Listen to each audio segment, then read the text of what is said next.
Bonjour, chers frères et sœurs. Nous revoilà encore à ce nouveau numéro de notre programme habituel, notre programme de méditation de la parole de Dieu. Et aujourd'hui, notre thème s'intitulera « Servir l'Éternel Dieu t'est bénéfique ». Et nous irons dans le texte de Luc 5, versets 1 à 7.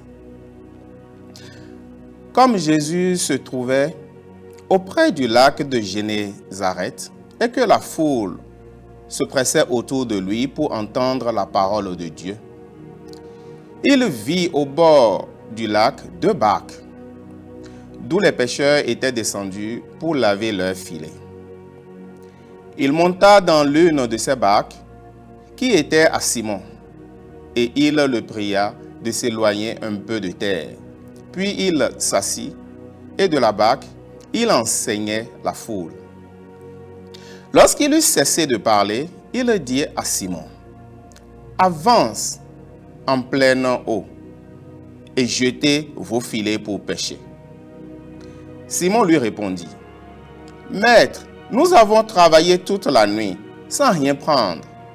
Mais sur ta parole, je jetterai le filet. » L'ayant jeté, ils prirent une grande quantité de poissons et leur filet se rompait. Ils firent signe à leurs compagnons qui étaient dans l'autre barque de venir les aider. Ils virent et ils remplirent les 2 barques. Ils vinrent et ils remplirent les 2 barques au point qu'elles s'enfonçaient. Amen. Qu'est-ce que ce texte de Luc 5, 1 à 7 nous enseigne? D'abord, ici, nous voyons Pierre, qui est un pêcheur et qui vit dans une communauté de pêcheurs, qui est allé à la pêche avec ses compagnons. Habituellement, ils y vont la nuit et ils sont allés à la pêche pêcher toute la nuit jusqu'au matin, sans pouvoir prendre des poissons, même pas un tout petit peu. C'est leur activité de tous les jours. Ils savent quand il faut pêcher, ils savent dans quelle eau aller, ils savent à quel moment il faut aller, ils savent comment s'y prendre. En tant que professionnels, ils l'ont fait. Et toute la nuit, ils n'ont rien eu. J'imagine un pêcheur qui doit avoir femme et enfants, qui doit avoir des charges, qui doit avoir des défis, et qui se dit, je pars travailler afin de gagner de l'argent. Sa famille se dit, notre papa, mon mari, il est sorti, aller travailler, il ramènera de l'argent afin qu'on puisse faire face à nos défis, à nos engagements, à nos dépenses. C'est ainsi qu'ils sont allés. Mais malheureusement, ils ont travaillé toute la nuit.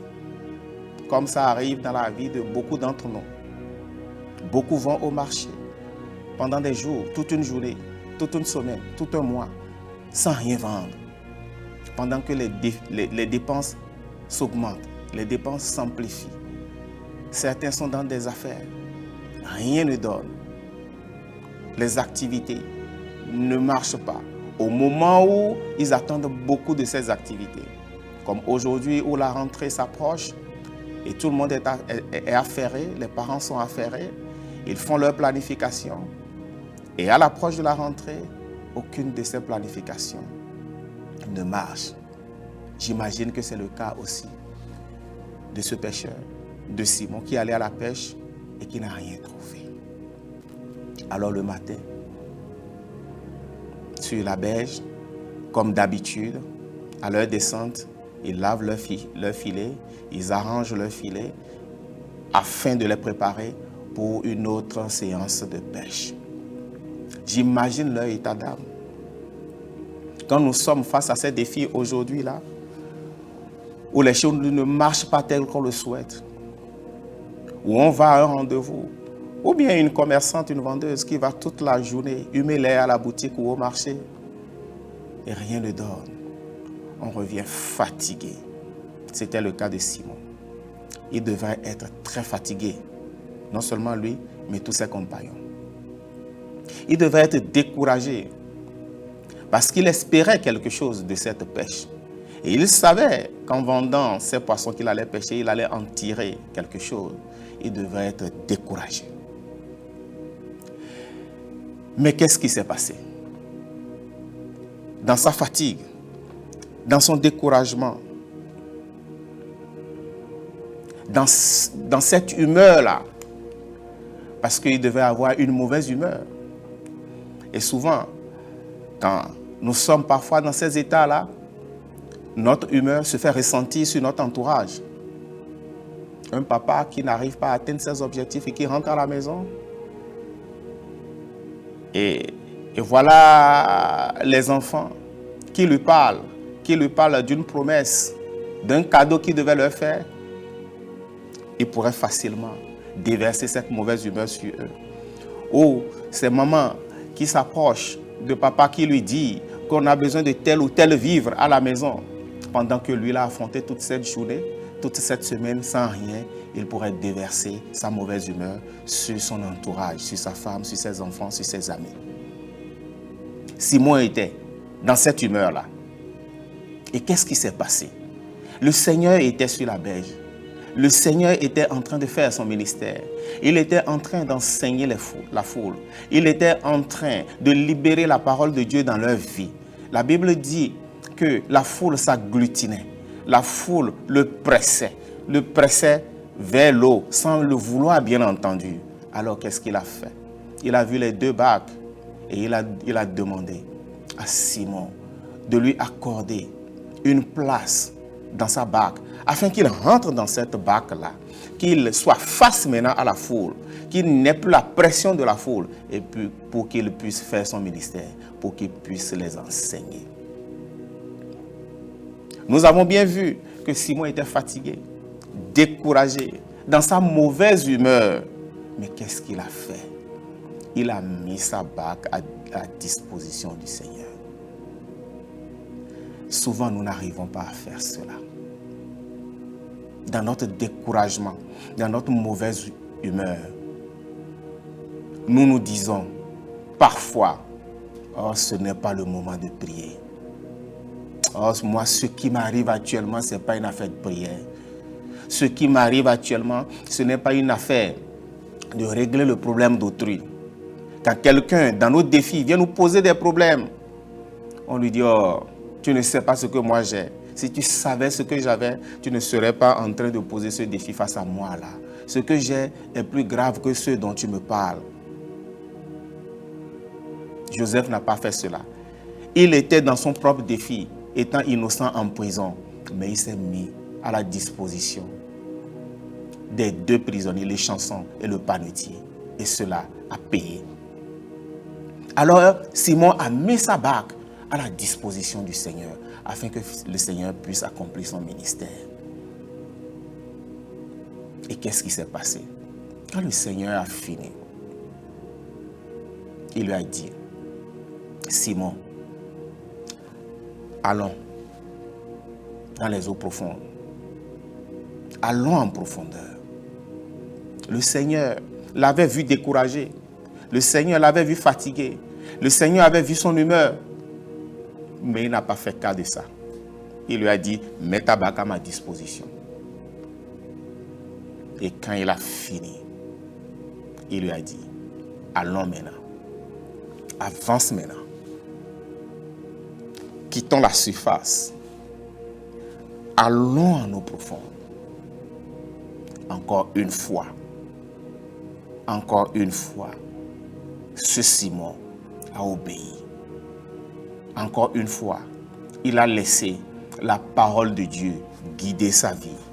Il a laissé la parole de Dieu lui dicter ce qu'il doit faire. Il s'est plié à la parole de Dieu. Arrivé en eau profonde, le Seigneur lui dit, jette le filet. Et je vous rappelle que Simon est un professionnel de la pêche.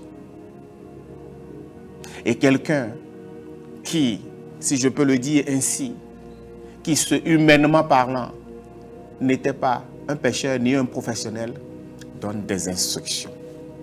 Il dit, jette le filet. Et Simon lui répond, nous avons pêché toute la nuit. Nous les professionnels, nous avons travaillé, nous avons fourni les efforts, nous avons bataillé dur, mais nous n'avons pu rien prendre.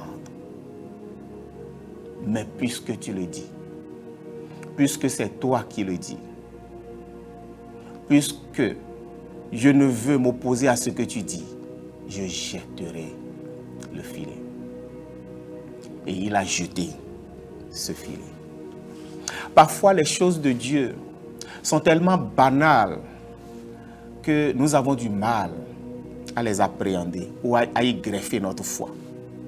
Parfois, les choses de Dieu sont comme une folie pour nous. Je me rappelle le général syrien Naaman, quand il est allé voir le serviteur de Dieu.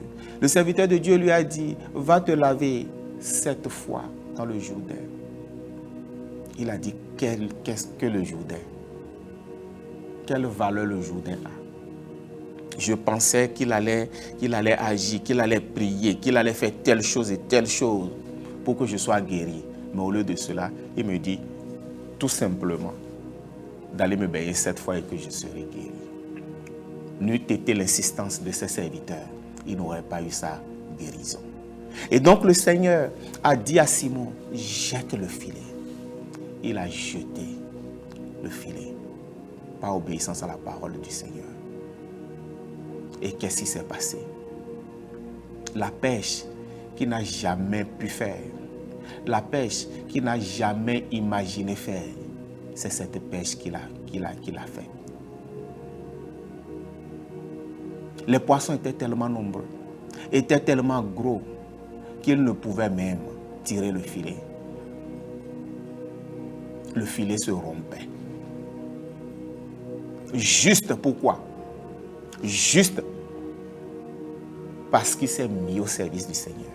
Parce qu'il a oublié sa personne. Il a oublié son état. Il a mis sa barque à la disposition du Seigneur.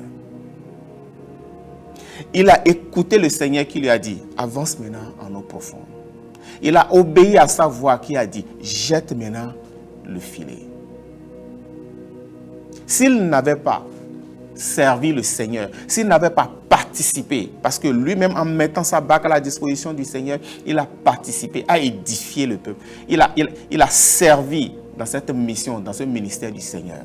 S'il ne l'avait pas fait, il serait rentré avec son découragement. S'il ne l'avait pas fait, il n'aurait jamais fait cette pêche miraculeuse. Il n'aurait jamais su que cela était possible. Mais parce qu'il a servi le Seigneur, le Seigneur s'est mis maintenant à sa disposition. Le Seigneur lui-même s'est mis à son service. Et le Seigneur, bien au-delà des bénédictions, le Seigneur a changé son entendement. Et il a su que l'impossible n'est pas Seigneur. Parce que la Bible nous a dit, au verset 8, qu'il a laissé cette pêche et qu'il a suivi le Seigneur. Il ne s'est pas attaché à la bénédiction, mais il s'est attaché à celui qui bénit. Cela nous trompe souvent. Quand le Seigneur nous bénit, nous nous attachons à la bénédiction et nous le tournons dos. Je prie ce matin que cette parole pénètre ta vie aujourd'hui. Que cette parole agisse en toi. Et que ce que tu n'as jamais pu faire par le passé, ce que tu n'as jamais imaginé, que ce soit ta part à partir d'aujourd'hui au nom puissant de Jésus. Soyez tous bénis. Au nom puissant de Jésus.